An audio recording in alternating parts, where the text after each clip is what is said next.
So I would like to take it back to April 18th, 2023, when TV Deets had reported that Nneka was joining Real Housewives of Potomac as a full-time housewife.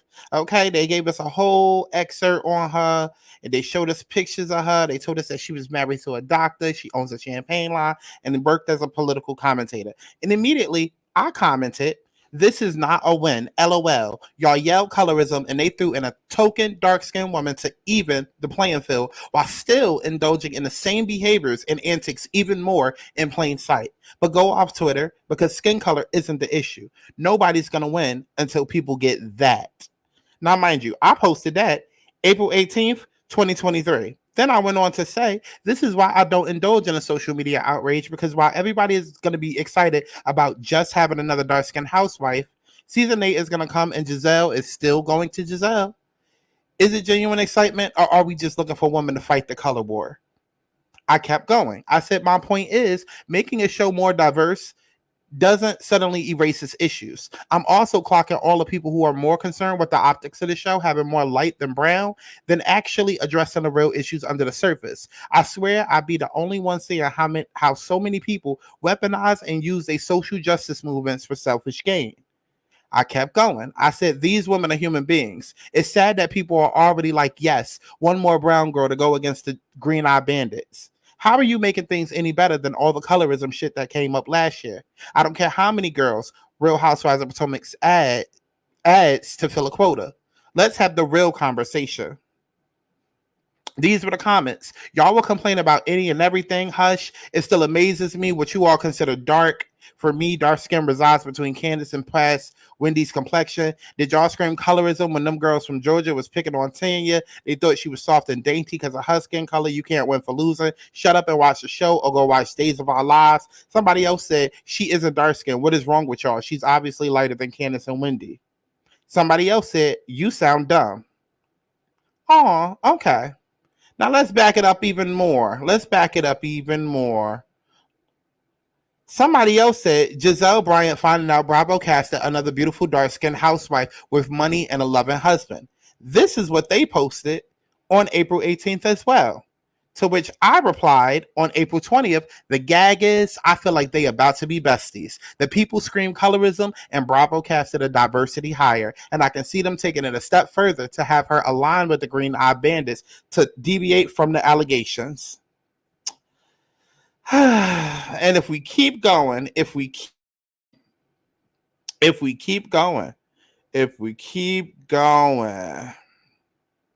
on May 4th, there was a video posted.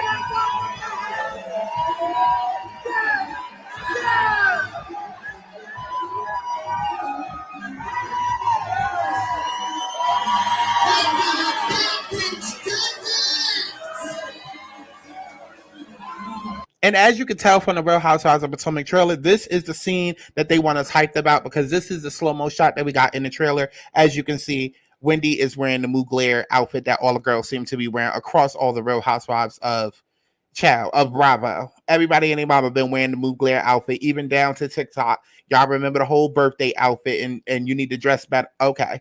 That's neither here or there, though. Somebody said, oh, they definitely beefing. Nneka wasn't feeling Wendy's performance, right?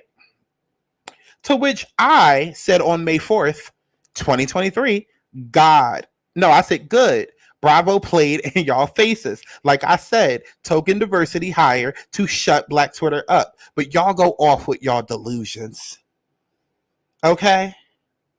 Now, on April 19th, I also wrote, don't cast me as your diversity hire. And to the fans, don't follow me and try to gas me up, because I'm a number for you as well. And until Real Housewives of Potomac addresses the elephants in the room, nothing is solved, just swept under the rug. It's the lollipop while getting a flu shot. And I say all of that to say, as usual, I was right. Let's talk about it.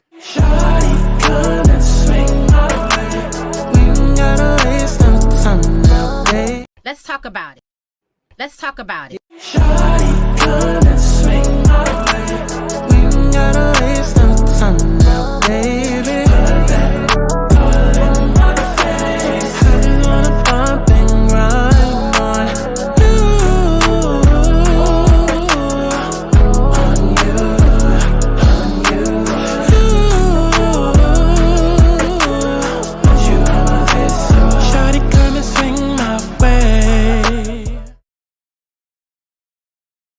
want people to have fun. Let's kick back. Let's get into a little tea. Let's not get too crazy, but let's enjoy the sip. But let's get to the chi-chi, the kiki, the internet bull. If you want to see extended videos, exclusive content, including story times and more, subscribe to my Patreon. If you want to stay engaged and keep up with my commentary, follow me on Twitter. And if you would like to book a personal reading, you can go to my website, thealigningsouls.com, to schedule you a personal reading today. What's going on, y'all? It's Scott Santana, aka Chi, and we are back for another Chi Cap, aka a recap, okay, done by Chi. And we are recapping Real Housewives of Potomac Season 8, Episode 2. I gave y'all a mouthful in the intro, and you know what? I'm not done because I found another receipt. Shall I bring her up? I am. On May 4th, 2023, I tweeted out, after, seeing this whole post right here of Wendy going off and Nneka not feeling it, I said, so now everybody hates the newbie because she's not besties with Wendy like y'all assume she be? Ridiculous. Skin color doesn't mean that they should be best friends automatically. I'm exhausted. I promise you, it is okay for Wendy to be unlikable and it not turn into a social justice issue. And we're going to keep going into the comments because, as you can see, this post did numbers. Somebody said we would assume two people who are in community would get along because most friendships stem from two people having things in common. They're both from Nigeria and a fan thought a bond will be formed. You're doing too much. They're both Nigerian, so it's a big deal. They already don't like each other, but I wouldn't immediately blame the new girl. Remember then when Wendy hated Mia because she asked too many questions. I bet the same thing happened here. The new girl has on puffer sleeves and dressed like she's stuck in 2000s. That's why I don't like her. All I saw was people saying these two would beef, and now they are. New girl looks team Mia, so it's a no for me. I love Wendy for being level-headed and chill mostly, so I always think everybody against her is a bit whack. Word, thank you. Wendy needs to leave ASAP. Her posture is atrocious. I don't hate the newbie, but I'm annoyed that we're getting another season of people going after Wendy. It's hard because of last year. Nobody has gotten it as bad as Wendy. Y'all some toxic people. The season hasn't even started yet, and y'all are already hating. I don't hate Wendy, and I really don't see why people hate on her. The body is together. The husband is great. Y'all get mad at the colorism talk, but if Gisela Ashley had all this going on, y'all wouldn't say a word. This has nothing to do with color. If the newbie is doing all that in the public, seems very calculated to me, which means she's naturally a mean girl or the green eye bandits done got to her. It's funny when them chickens come home to roost. It's real funny when them chickens come home to roost. Because as per usual, I'm right, baby. How many times I got to keep telling y'all I am psychic? Okay? I am psychic. I'm a light worker. I'm a healer. I'm a therapist. I'm a spiritual healer. Okay? A spiritual life coach, if you will. Intuitive as fuck. And then aside from all of that, it really has nothing to do with my gifts and more so me just knowing how TV works. Me seeing shit before it fucking happens, literally. Like, come on now. I said it then, and after watching episode 2, I was 100% spot on and right, as I always am. And every time when I speak up, nobody's standing with me. You might have a few people that's like, oh, Sky, I get it. Kind of scared to speak up. Kind of like, oh, God, you took the words out of my mouth. I didn't want to say it, but you said it. Thank God somebody said it. Da, da, da, da. But then most of the time, it's usually hate. Just like my recent videos, as far as me going off on Krishan and me going off on Kiki Palmer and, my thoughts and my opinions, people never really want to jump to it at first, but they know deep down I'm right and I always prove to be right. So let's go ahead and get into this episode 2 discussion, shall we? Let's take it back to the beginning.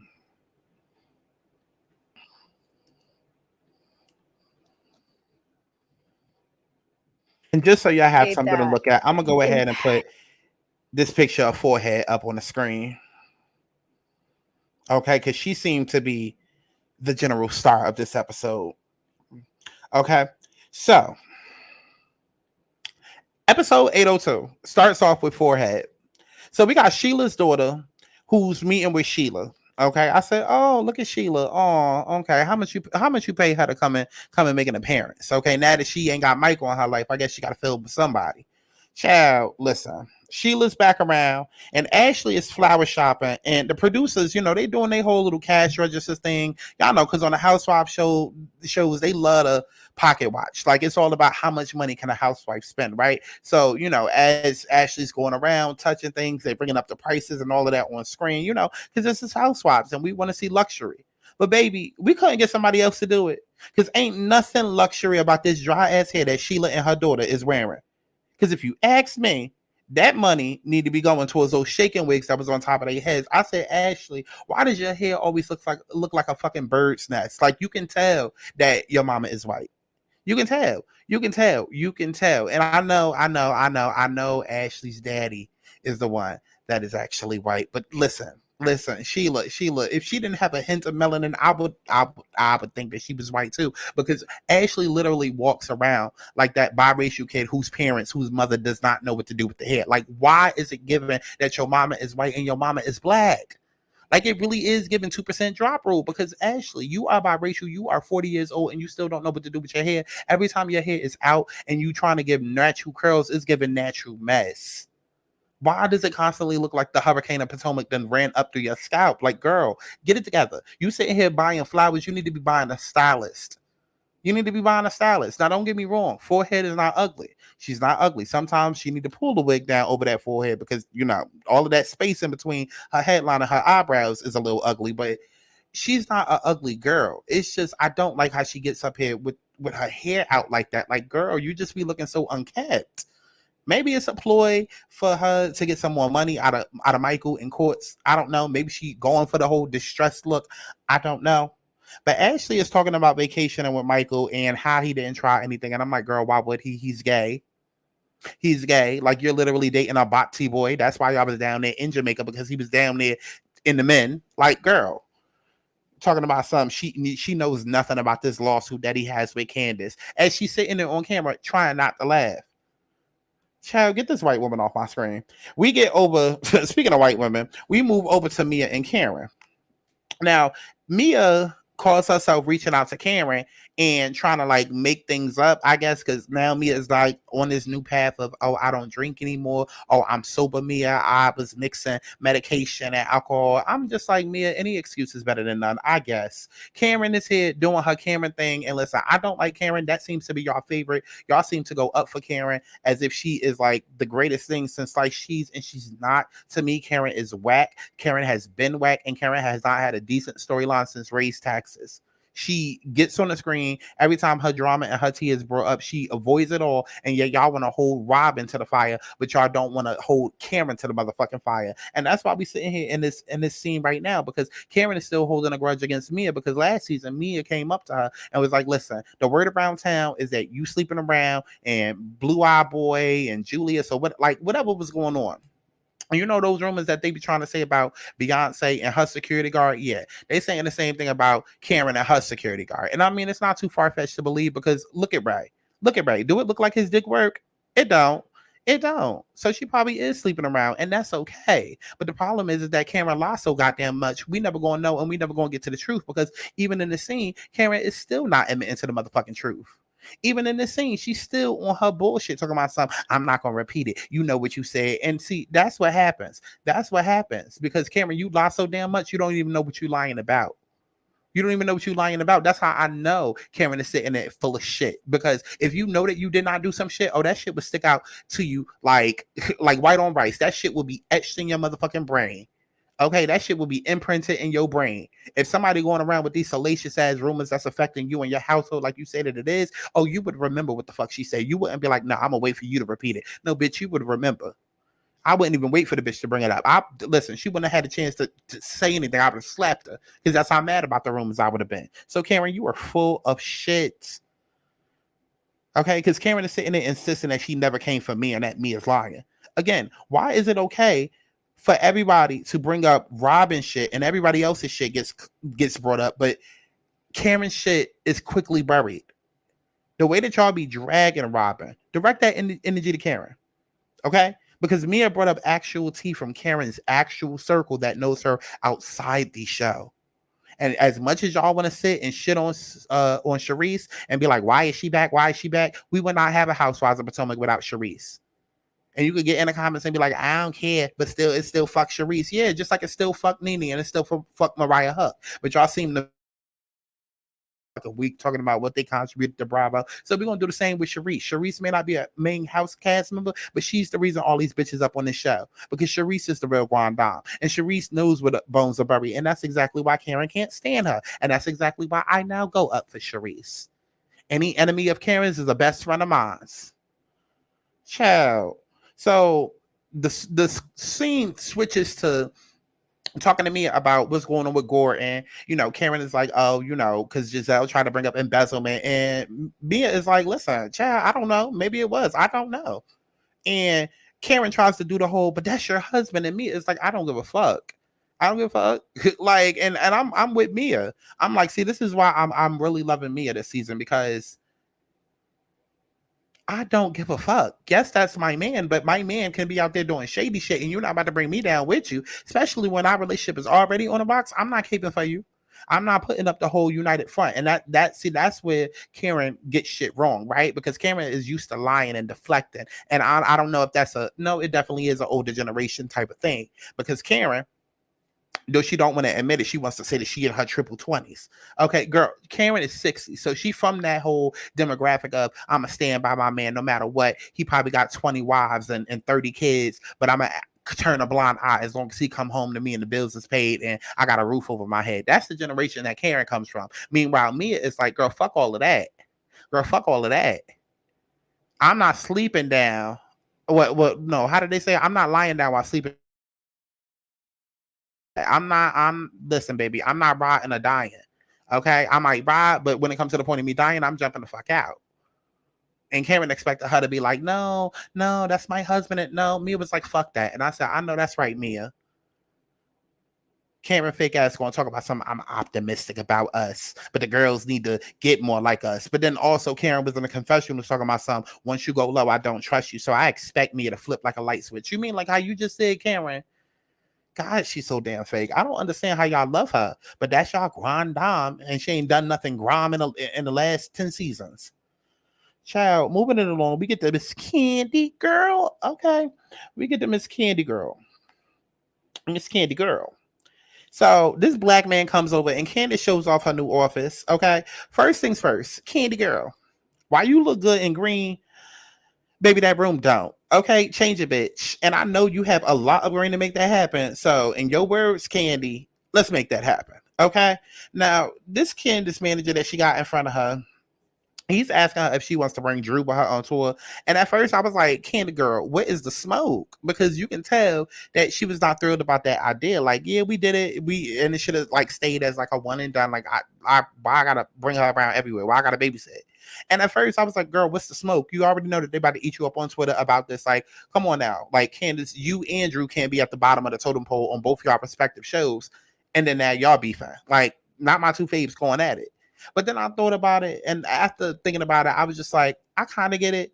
Because I think what Candiace is saying without saying is like, listen, I built this shit alone. I don't need a co-headliner to ride off my coattails as a housewife so that the blogs can overlook everything that it is that I've done on my own and how I put out this album and now this deluxe album, and then try to market this as, oh, y'all, the Black Housewife shows that y'all care about, Atlanta and Potomac, they doing a show together, they on the road together, and like try to make it like some sort of package deal. Because I can definitely see that happening. And it's like just like I want to stand alone. Let that bitch go build up what she got to build up. We can collaborate here and there, but I don't want it because it can easily be seen as, look at the Housewives touring, like the Housewives tour, like two funny mamas, two funny housewives. Like I get it. So we move on to Robin, and I'm telling y'all now, I skipped episode 1. I was going to review it. Thank God I didn't. Child, I'm not going to be reviewing Robin's storyline. I'm not. Y'all can go to somebody else for that. I'm not, because I don't care, because Robin doesn't care. I don't care because Robin doesn't care. I will not be commenting on Robin's scenes because, quite frankly, I don't give a damn, and neither does she. She's only doing this for the show and to shut y'all the fuck up and to appease y'all. All of this shit that we talking about is 2 years old. I said it's 2 years old.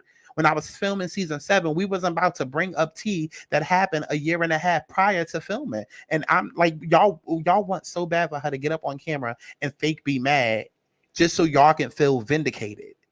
I'm not getting up on TV and faking not nan beef with my husband. if we had a situation that happened 2 years before I'm filming this current season, I'm not getting up here and faking arguments with this man just so y'all can be happy. And then it has real life consequences. We're not doing that. So I stand with Robin. I get it. Her story always made sense, and I get it. I get it. Y'all want her to show some sort of emotion that is just not there. And y'all are the ones that look stupid. Because if Robin doesn't care, then neither should y'all. End of story. Like, y'all about to make me stand this bitch by default. But I'm loving her energy this season, especially in the confessionals, because to me, she's the one that's truly winning, because y'all wanted her going so bad. Y'all wanted her fired so bad. But not only was she able to still do her podcast and hide that shit behind a paywall, and then she got a additional bonus episode to the reunion that was solely about her. Okay? Y'all wanted her fired, but she got that episode solely to herself. But then Bravo said, you know what? We're not firing you. We're going to bring you back. We're going to make the first episode all about you. Okay? We're going to discuss your storyline just to shut the fans up and appease them. We're going to make you Center Peach. Okay? She's likely going to have the first seat at the reunion next to Andy. Mind you, again, she got a whole bonus episode last year. And her and Juan are good and laughing about it all. And she's just telling y'all literally in confessionals that she gonna cash these checks in and laugh while everybody else is sitting there discussing what they think is tea, and she don't give a damn. She won. She won. Y'all can be as mad as y'all want to be, say that she looks stupid and da da da da da da da. At the end of the day, she won. Center Flute got an episode last year. First episode is all about her. She's in the center of promos this year, center of the trailer this year, gonna have first seat at the reunion. Every episode, her storyline that she's already over because it's 2 years old is gonna be discussed. So her name is gonna be trending. Like, she won.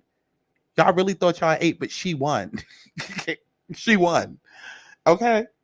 Well, let's keep it going. So we get introduced to Nneka.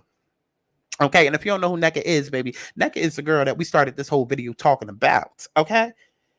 Nneka is the diversity hire, okay? And she's here, and she's luxury, she's opulence, but without the sass and braggadociousness that Wendy brought.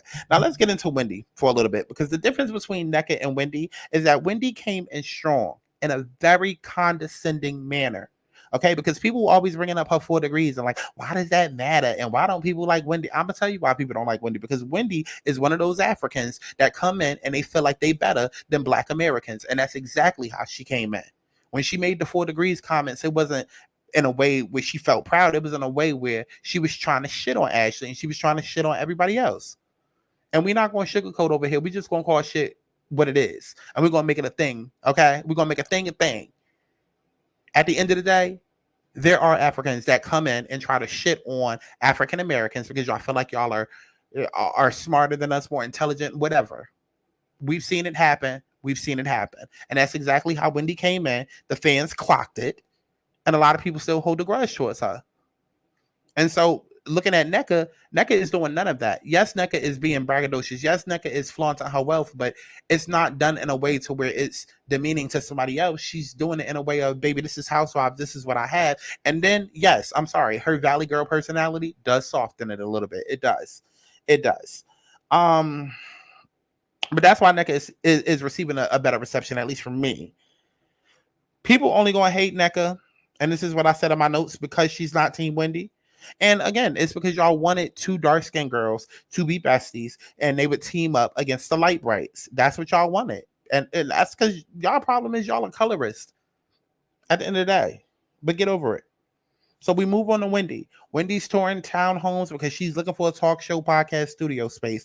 And I'm like, oh my God, here we go again. Because now Wendy's claiming that she's a multi-hyphenate. I said, no, bitch, you're just bored.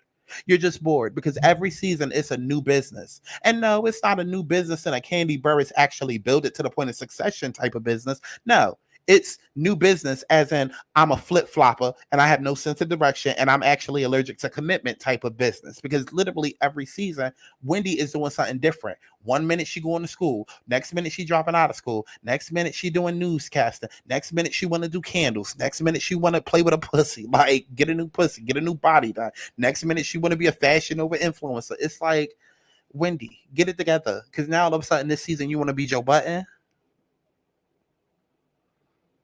Okay, and then we're going to come back for season 9 and she's going to work for NASA. She gonna want to be an astronaut.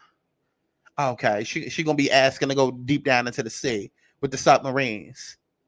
Child, my God. Like, listen, Wendy's beautiful.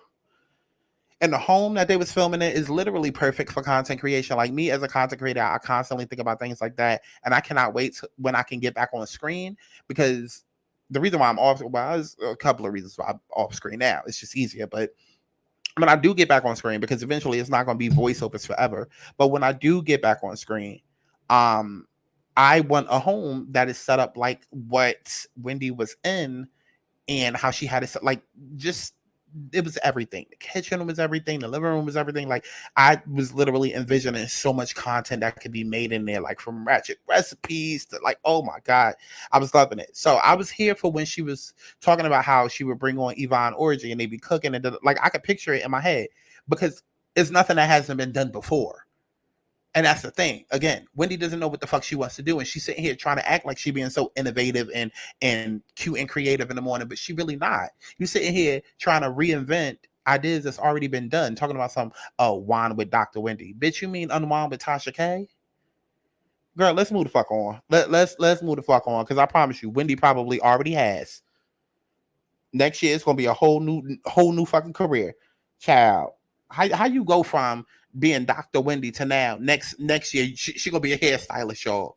She gonna be a hairstylist. Talk about something. Come to me for the low on the micro links, like, girl. Then we get this whole season, not season, but we get this whole scene with all the light skinned girls except Robin, child. So we got Karen, we got Ashley, we got Giselle, we got Mia.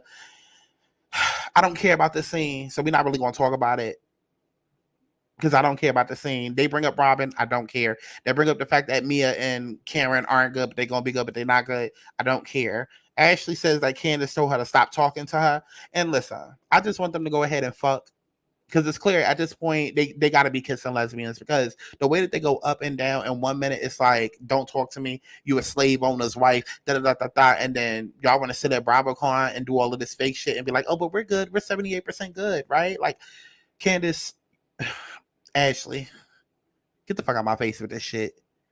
Let's move on to Ashley's housewarming, because this is where the creme de la creme was, okay?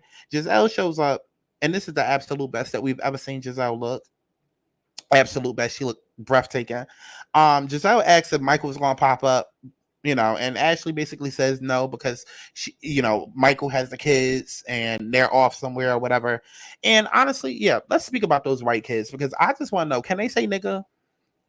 Those of y'all that love to police blackness and, who can and can't say that word. I just want to know. Take a good look at Sheila's daughter's sons and tell me if they can say nigga. And please get back to me. I want to know. I want to know, can those two white boys say nigga?